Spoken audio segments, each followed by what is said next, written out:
আসসালামু আলাইকুম, welcome back to my channel with another blog. আশা করি সবাই ভালো আছেন। আমি আলহামদুলিল্লাহ সবার দোয়ায় আগের থেকে অনেক ভালো আছি। তো টিভি দেখছিলাম, কিছু রোমান্টিক গান হচ্ছিল টিভিতে। তো তারপর ভাবলাম একটু ব্রেকফাস্ট করি। আজকে খিচুড়ি ব্রেকফাস্টে, সাথে সাথে বেগুন ভাজা আর ঢেঁড়স বা ভিন্ডি যে যা বলো সেটা ভাজা, আর একটা এখানে গরুর মাংসের আচার ছিল। আজকে আমাদের বাসায় মেহমান এসেছে, আমার নানু। সবাই আমার নানুর জন্য অনেক দোয়া করবে। সে আলহামদুলিল্লাহ ভালো আছে, সুস্থ আছে। তো আজকে আমার একটা অনেক খুশির দিন। আজকে শুরুতে ব্লগটা তোমাদের সাথে না শেয়ার করে পারলাম না, আজকে কী করলাম সেটা নিয়ে।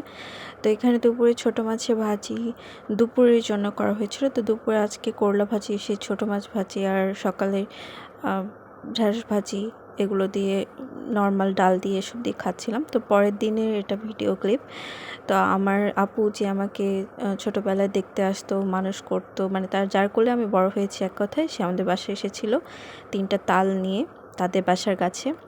তো সেটা আমার নানু আর আপু মিলে অনেক আনন্দ আমরা করছিলাম। আম্মুও ছিল বাসায়, ছুটি ছিল। তো আমিও ছিলাম, অনেক আনন্দ করছিলাম। তো তালই তো ভালো করে একটা ঝাঁকুনির মতো জায়গায় ঘষে নিয়ে সেটা ভালো করে মানে গুড়ের সাথে মিক্স করার জন্য গুড় কাটছিল বটিতে। তো সবাই কেমন আছো কমেন্টে জানিও। যারা আমার ব্লগ দেখছো নতুন, তাদের সবাইকে আমার অনেক ভালোবাসা, অনেক ভালো থেকো যেখানে থেকো সবাই। আর সাবস্ক্রাইব করতে ভুলো না। ভিডিওটি ভালো লাগলে লাইক কমেন্ট শেয়ার করো। তো আজকে দুপুরের জন্য আম্মু করছিল, কালকে যেহেতু নর্মাল খাবার হয়েছে, আজকে একজন মেহমান নানু এসেছে, তো অবশ্যই স্পেশাল খাবার। তো ইলিশ মাছ দিয়ে বেগুন, কচুর বই, আলু দিয়ে একটা ঝোল করা হয়েছিল। আর দেখতে পেলে ইলিশ মাছের কলসা দিয়ে কচু দিয়ে একটা রান্না। তো আমরা দুপুরে খাবার খেয়ে পান খাচ্ছিলাম।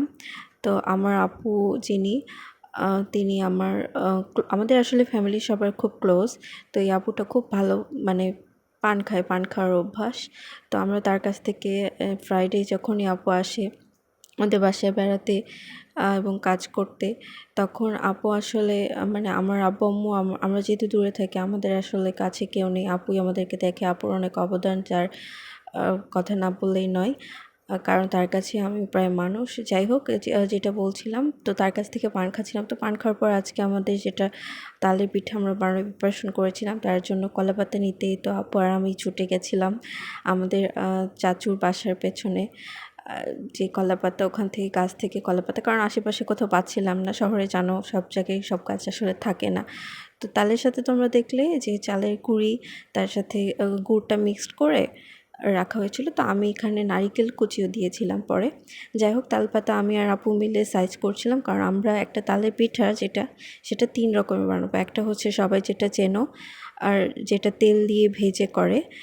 আরেকটা বকের ফুলের মতো মাথা করে যে যেমন করে সাইজের শেপে দিতে চাও সেরকম করে বানাতে পারো, সেটা করা হবে। আর আরেকটা আমি করব, যদিও পাতাটা কচি ছিল না, আমরা একটা পাতা নিয়েছিলাম। তো তারপরে যেটুকু কচি ছিল সেটা দিয়ে আমরা পাতাটার মধ্যে পানের মতো করে দিয়ে, তার মধ্যে যেই গুলানো পিঠার যেটা, ওইটা দিয়ে তার উপরে নারকেল কুচি দিয়ে সেটা ভাপে রেখে ভাপা পিঠার মতো করে আমি ওটা করব। এটা খুব হেলদি, কোনো তেল থাকে না, ভাজাটা থেকে তেল থাকে। তো এইটা আপু আরেকটা রকমের পিঠা করবে, যেটা ভাপে হবে না, ভাজাই হবে, কিন্তু কোনো তেল থাকবে না। তো প্রথম প্রসেস যেটা, ওটা আপু করছিল। বকের ফুলের মতো কেন বলেছি, যে দেখো পিঠার মাথাগুলো কেমন চোখা, এটা আমার খুব প্রিয়। আর এটা কমলা রঙের হয়, এটা অনেক সুন্দর লাগে দেখতে এবং খেতেও খুব ভালো।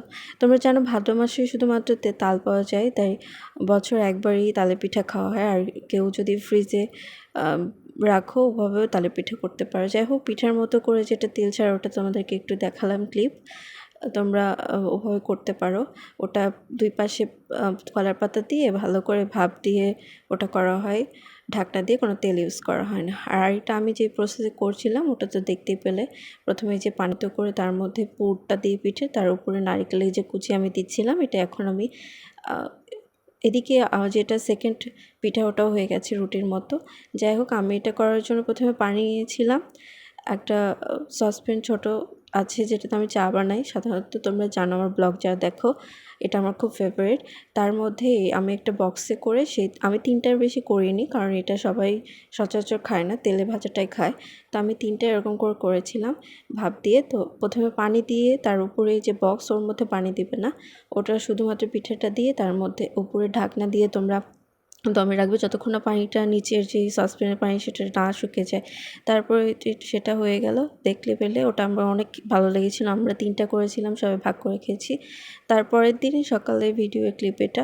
তারপরের দিনও নানু ছিল, এখানে ভাত ভাজি করেছিল আম্মু সকালবেলা, তার সাথে রুটি আর আলু ভাজি তোমরা দেখতে পেলে। তারপর দুপুরে যেহেতু নানু 3 দিনে থেকেছে, তো 3 দিন যেদিন যাবে ওই দিন আম্মু বললো একটু স্পেশাল কিছু করি। তো ফ্রিজে ছিল আমাদের বাবু, যেটা আমার বোনের বাবু, তার আকিকার যে মাংস ছিল খাসি, সেটা দিয়ে করা হয়েছিল বিরিয়ানি। তো বিরিয়ানিতে আম্মু একটু স্পেশাল করার জন্য যেটা হাতে তৈরি বাটা শুকনো মরিচ বাটা সেটা দিয়েছিল। তো এই তো সালাদের সাথে আমরা উপভোগ করছিলাম দুপুরের লাঞ্চটা। আজকে একটু স্পেশাল ছিল। আম্মু এই যে দেখো এক বক্স করেছে। তারপরের দিন নানু চলে যায়, তারপর আমার তেমন ক্লিপ নেওয়া হয়নি। তারপরে এই তো আম্মুর জন্য চা বানাচ্ছিলাম, একদম ঠিক করে আর কাজ করছিলাম ঘরে। যেগুলো আমরা ছিল একটু বাজারে ব্যাংকেও কাজ ছিল, সেগুলো করে সেরে ফেলেছি। তো আজকে এই পর্যন্ত আমার ছোটো ব্লগটি ভালো লাগলে অবশ্যই like, comment, share and subscribe করতে ভুলো না বন্ধুরা। আর যে যেখানে থাকো সাবধানে থেকো, কারণ দেশের অবস্থা খুব একটা ভালো না। আর যে বিভিন্ন জায়গায় বন্যা হচ্ছে, পূর্ব দিকে বিশেষ করে। তো সবাই অনেক ভালো থেকো, ভালো থাকার চেষ্টা করো। যদি আমরা সবাই ভালো নেই আমি জানি। আর ত্রাণ সহায়তা করো আর যারা বন্যার্ত তাদেরকে। আর সবাইকে অনেক ধন্যবাদ আমার ব্লগ দেখার জন্য। যারা সাবস্ক্রাইব করেছো তাদেরকে অনেক ধন্যবাদ।